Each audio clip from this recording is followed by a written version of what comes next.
history to the next generation. ஏன்னா வரலாறு என்பது அதிகாரத்தால் எழுதப்படுவது. கலையால் நாம் ஒரு ஒரு ஒரு கலைன்னு சொல்லும்போது கூட நிறைய ரிட்டன் லிட்ரேச்சர் இருக்குது இந்த இஷ்யூ. ரிவைசிங் கமிட்டி போகல படம் இது. ஓகே. ஸோ ரிவைசிங் கமிட்டி போகாமல் வர்றதே வந்து it's again good writing, craftsmanship அப்படி தான் சொல்லணும். இது வந்து ஒரு ஒரு பிரச்சார படம் இல்லை, ஒரு ஐடியாலஜியை தூக்கி பிடிப்பதற்காக பல கோடி செலவு பண்ணி எடுத்த படம் இல்லை, பல 100 கோடி சம்பாதிக்கணும்னு ஆசைப்பட்டு ஒரு வெறுப்பையோ அல்லது வன்முறையையோ பணமாக்க விரும்பாத ஒரு படம் இது.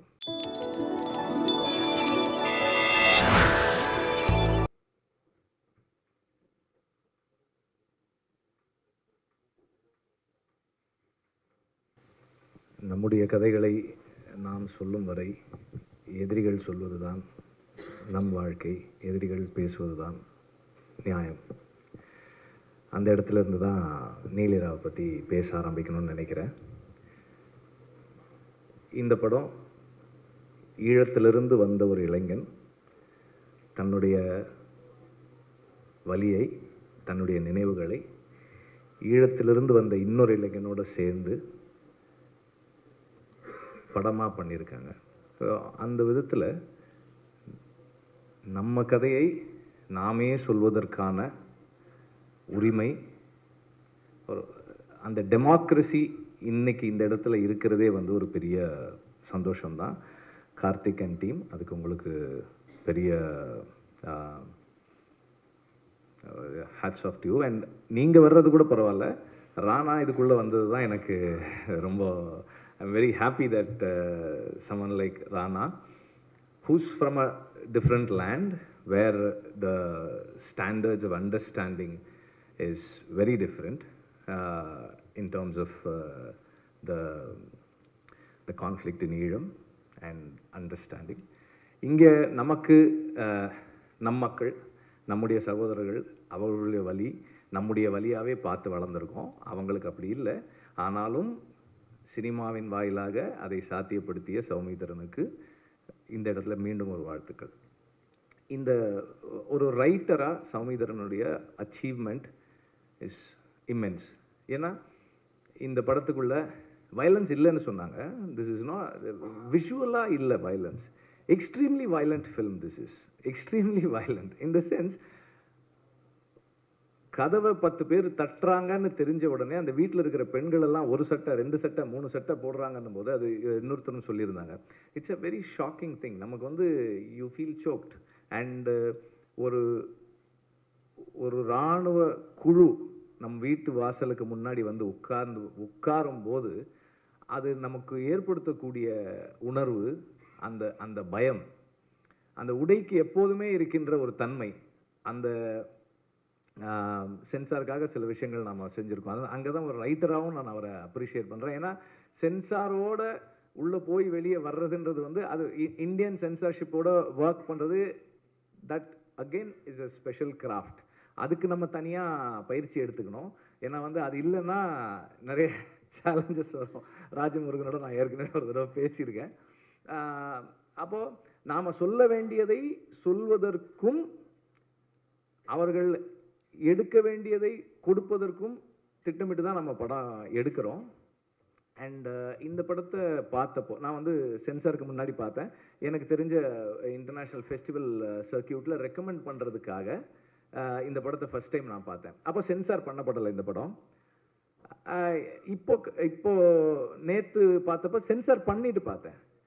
ஸோ சென்சார் பண்ணதுக்கப்புறம் நான் என்ன நோட்டீஸ் பண்ணியிருந்தேன்னா, இந்த படத்துக்குள்ள whatever that is overtly said has been censored, but the unsaid and the subtly said have been left there. And ஒரு போர் சூழலுக்குள்ள மக்களுக்காக போராடுகிற ஒரு இயக்கமும் மக்களும் என்னவாக ஒரு இராணுவ அமைப்பை பார்க்குறாங்க அப்படின்றது பல இடங்கள்ல இருக்கு. அவர் சொன்னார், சிலதெல்லாம் யாராவது சொல்லிடுவாங்களா அப்படின்னு யோசிச்சிருந்தேன். நான் எல்லாமே சொல்ல போறேன் அப்படின்ட்டு தான் வந்தேன் நான். ஆனால் இப்போ ஒரு கல்யாண வீடு, கல்யாண வீட்டுக்கு 2 யங்ஸ்டர்ஸ் வர்றாங்க. அவங்கக்கிட்ட இவங்க சாப்பாடு கொடுத்து விடுவாங்க. போராளி இளைஞர்கள் வர்றாங்க. அங்கே இருக்கிறவங்களுக்கு சாப்பாடு கொடுத்துருவாங்க. இந்த கல்யாண வீட்டிலேருந்து சாப்பாடு போகுது. என்னம்மா சாப்பாடு, முட்டையா அப்படின்னு அந்த பையன் கேட்பான். ஆமாப்பா, எங்களுக்கு இது கல்யாண வீடு, அதனால் எங்களுக்கு மரக்கறி தான். நீங்கள் வர்றீங்கல்ல, உங்களுக்காக நாங்கள் முட்டை செஞ்சுருக்கோம் அப்படின்னு சொல்லி அவங்க சொல்லுவாங்க. ஸோ தேர் இட் ஷோஸ் அந்த அந்த மக்கள் who are not part of the war, அவர்கள் வந்து நேரடியாக போரோடு தொடர்பில்லாதவர்கள், ஆனால் போரால் பாதிக்கப்பட்டவர்கள். அவர்கள் என்ன நிலைப்பாடு எடுக்கிறாங்க, அவங்க யாரோடு நிற்கிறாங்க அப்படின்றது இந்த படத்துக்குள்ளே இருக்குது. அண்ட் தொடர்ந்து ஒரு வார் என்ன மாதிரியான தாட் ப்ராசஸ் கிரியேட் பண்ணுது. This is not just the memory of a war child, it's the memory of anyone who is been through war. அதில் வந்து ஒரு அந்த 70-year-old actor who had his dreams stolen from him, ஒரு 40 வருஷம் கழித்து திரும்பவும் அவருக்கு கொடுக்கப்பட்டிருக்கு. அவர் இருக்கார், அவருடைய கதை இருக்குது. அண்ட் அந்த கல்யாணமாகி கிளம்பி போகிற அந்த பெண் இருக்கா, அங்கே இருக்கிற ஒரு ஃபோட்டோகிராஃபர் இருக்கார், அந்த பசங்க இருக்காங்க. அவங்க வந்து அதில் ஒரு வசனம் இருக்குது, டே இந்த துப்பாக்கியெல்லாம் அந்த துவக்கெல்லாம் எடுத்து போட்டு விளையாடுங்க. துவக்கு இல்லாமல் என்ன விளையாடுறது? ஒரு போர் சூழலில் வளர்கிற ஒரு குழந்தையினுடைய எண்ணம் என்னவா இருக்குது அப்படின்றது அதுக்குள்ளே இருக்குது. அண்ட் ஒவ்வொரு அந்த ஸ்கிரிப்ட் கன்ஸ்ட்ரக்ட் பண்ணியிருக்கிற விதமும் சரி, ஒவ்வொரு கேரக்டர்ஸுமே சரி, அண்ட் அதுக்குள்ளே வந்து இருக்கிற நியாயங்கள் பேசப்படும் போது அந்த கேரக்டர்ஸுடைய சில கேரக்டர்ஸோட நியாயம் வந்து ரொம்ப ஃபீபிளான நியாயமாக இருக்கும்.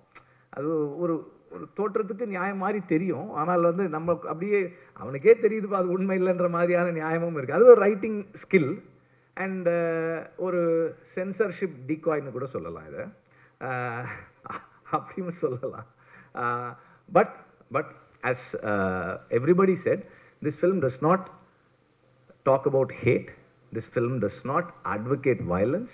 இது வந்து ஒரு பிரச்சார படம் இல்லை, ஒரு ஐடியாலஜியை தூக்கி பிடிப்பதற்காக பல கோடி செலவு பண்ணி எடுத்த படம் இல்லை, பல 100 கோடி சம்பாதிக்கணும்னு ஆசைப்பட்டு ஒரு வெறுப்பையோ அல்லது வன்முறையையோ பணமாக்க விரும்பாத ஒரு படம் இது. அந்த அடிப்படையில் this is a film which does not want to sell hate, caricature a race, a community, a religious sect. அதுபோல எதுவுமே இல்லாத ஒரு படம். யாரையும் நேரடியாக விமர்சனத்துக்கு உட்படுத்தாமல் சம்பவங்களை சொல்லுது. ஒரு சம்பவத்தின் வாயிலாக பார்வையாளனுக்கு ஒன்று கிடைக்குது. ஏதோ ஒரு சாமியை தூக்கிட்டு வந்துட்டு இருப்பாங்க ஆட்கள், அவங்களெல்லாம் நிறுத்தி அவங்க ஐடி கார்டு செக் பண்ணுறாங்க. அது ஒரு சின்ன ஒரு காட்சி தான். அதுக்குள்ளே நமக்கு என்ன அண்டர்ஸ்டாண்டிங் வருது, அது ஒரு காட்சி தான். அது ஒரு it's a procedural scene. It has got nothing in it but a procedure, a normal procedure of someone doing due diligence. அப்படி தெரிய ஆட்களை திடீர்னு வந்து ஒரு மிலிட்டரி அல்லது ஒரு போலீசிங் சிஸ்டமில் இருக்கிறவங்களுக்கு ஐடி கார்டு செக் பண்ணுறதுக்கான உரிமை இருக்குது, அப்படி செக் பண்ணுறாங்க. அவ்வளோதான் அந்த காட்சி. ஆனால் அதுக்குள்ளே இருக்கிற ஒரு பொலிட்டிக்கல் ஸ்டேட்மெண்ட் ஒன்று இருக்குது. அது ஸோ இப்படி பல இடங்களில் ஒரு ரைட்டராக அவர் வந்து எக்ஸ்ட்ராடினரியாக ஒர்க் பண்ணியிருக்காரு. And the standoff where there is a conversation between the military officer and the rebel, அவங்களுக்குள்ள இருக்கிற அந்த கான்வர்சேஷன், அந்த ஸ்டாண்ட், இந்த பக்கம் அந்த பக்கம் இருந்து நடக்கிற அந்த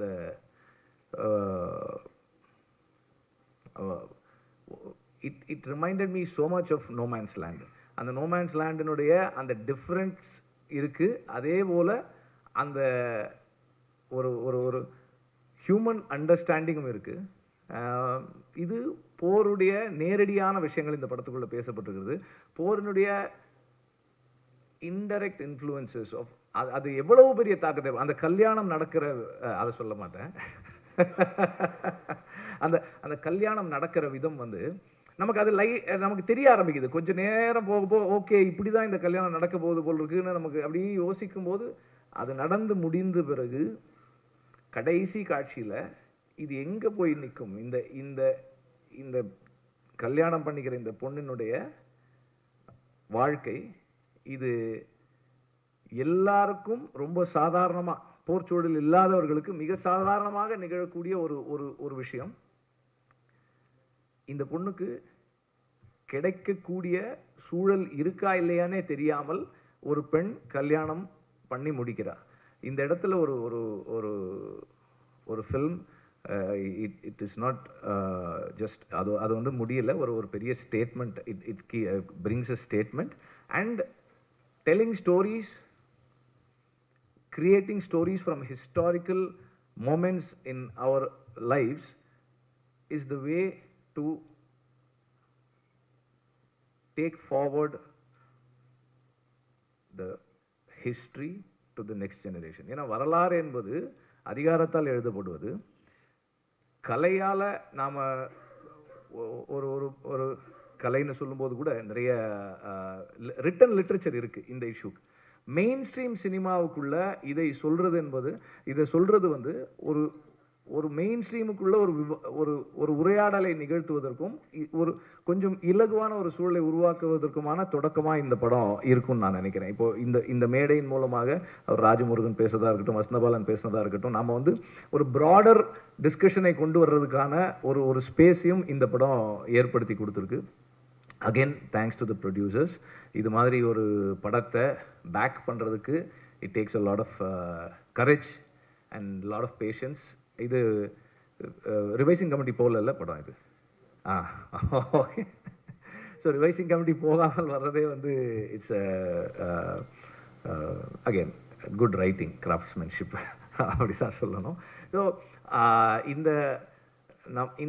இது போல் கதைகளை சொல்கிறது தான் வந்து இந்த உண்மையை நாம் பாதுகாக்க முடியும். ஏன்னா இன்றைக்கி வந்து எல்லாமே வந்து ப்ரோப்பகேண்டாவாக மாறுது. And propaganda has the power to influence memory. Memory is so fickle. நம்ம எல்லாருக்குமே தெரியும், டிமானிட்டைசேஷனில் யார் அதிகமாக பாதிக்கப்பட்டாங்க, யார் அதனால் வந்து எவ்வளவு பேர் வந்து பணத்தை மாற்றுறதுக்கு வரிசையில் நின்று செத்து போனாங்கன்றது நமக்கு தெரியும். ஆனால் இது ரொம்ப ஈஸியாக, ரொம்ப எளிமையாக அதனுடைய இம்பேக்டை வந்து நம்மளால் மாற்றிட முடியும். ஸோ ப்ரோப்பகேண்டாக்கு, ஹேட் ப்ரோப்பகேண்டாக்கு எதிராக நாம் என்ன பண்ண முடியும்? நம்ம இந்த மாதிரியான படங்களை தான் செய்யணும். இதன் வாயிலாக நாம் நம்முடைய மெமரியை சரியான முறையிலே நாம் தொடர்ந்து ஒரு உரையாடலை ஏற்படுத்துறதுக்கு பயன்படுத்திக்கணும். தொடர்ந்து இது போல படங்கள் பண்ணுங்க. அண்ட் இந்த படம் நிச்சயமாக வெற்றி அடையணும். வாழ்த்துக்கள். தேங்க்யூ. நடிகர்கள் எல்லாருமே நல்லா பண்ணியிருந்தாங்க. அதில் ஒரு முக்கியமான விஷயம் ஒன்று சொல்லணும். ஈழத்தை அப்படியே நமக்கு காமிச்சாங்க, கொண்டு வர முடிஞ்சது சினிமாட்டோகிராஃபிலையும் ஆர்ட் டைரக்ஷன்லையும் சொல்லியிருந்தாங்க. பட் அந்த ஈழம் வந்து இந்த ரைட்டருடைய மைண்டில் இருக்குது, ஹார்ட்டில் இருக்குது. ஸோ அவரை நீங்கள் கொண்டு போய் ஆர்டிக் ரீஜனில் விட்டாலும் அங்கே வந்து அவரால் அந்த ஈழத்தை கிரியேட் பண்ண முடியும். பிகாஸ் ஈழம் வந்து எல்லாரும் மனசில், ஈழத்தை எல்லாரும் மனசில் வச்சுக்கிட்டு தான் வேறு இடங்கள்ல இருக்கிறாங்க. ஸோ அதுபோல் இவருக்குள்ளே இருக்கிறத he has created, it has come out that way. So இந்த நடிகர்கள், அந்த இடம், அந்த லைட்டிங், அந்த ஆர்ட் டிபார்ட்மெண்ட் ஒர்க் எல்லாமும் ஈழத்தை நினைவுபடுத்துதுன்னா அது வந்து அந்த ரைட்டருக்குள்ளேருந்து, அந்த இயக்குனருக்குள்ளேருந்து வெளியே வந்தது. அவருக்குள்ளேயே ஈழம் இருக்குன்னு சொல்லி முடிக்கிறேன். நன்றி.